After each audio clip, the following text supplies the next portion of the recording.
لوگ بہت ملتے ہیں زندگی میں، مگر ان بہت سے لوگوں میں سے بہت کم ہوتے ہیں جو آپ کی ہنسی کے پیچھے درد محسوس کر پاتے ہیں، جو بن کہے جان جاتے ہیں کہ زندگی اپنی رفتار سے نہیں گزر رہی۔ کچھ باتیں، کچھ واقعات ہیں جو اس کی ردھم دھیمی کیے ہوئے ہیں، مگر افسوس ایسے لوگ بھی کچھ پل کے لیے ہوتے ہیں اور پھر کھو جاتے ہیں، نہ جانے کیوں۔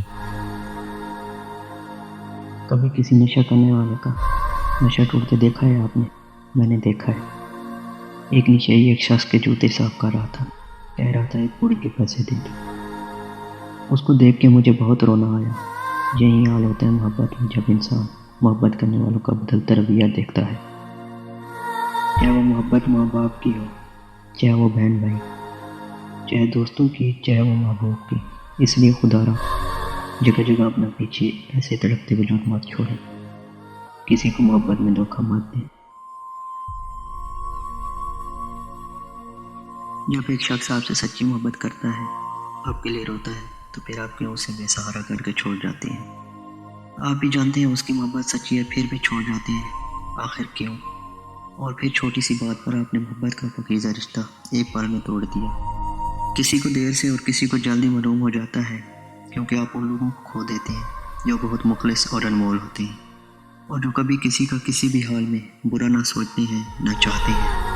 خدا را خیال رکھیے ان سب رشتوں اور تعلقات کا جو آپ لوگوں کے ساتھ سوار کرتے ہیں۔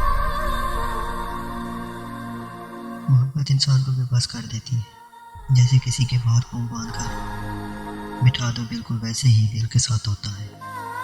باندھ دیا جاتا ہے کہ لو اب ساری زندگی بندھے رہو، تکلیف کاٹتے رہو، جھیلتے رہو۔ یہ محبت صرف محسوس کرنے کی چیز نہیں ہے، یہ جینے کا نام ہے۔ اور سوچو کہ آپ کو ایک تکلیف دہ چیز کے ساتھ باندھ دیا جائے اور آپ چھڑا بھی نہ سکو خود کو، اس درد کے ساتھ کھانا پینا، سونا جاگنا کیسا لگے گا؟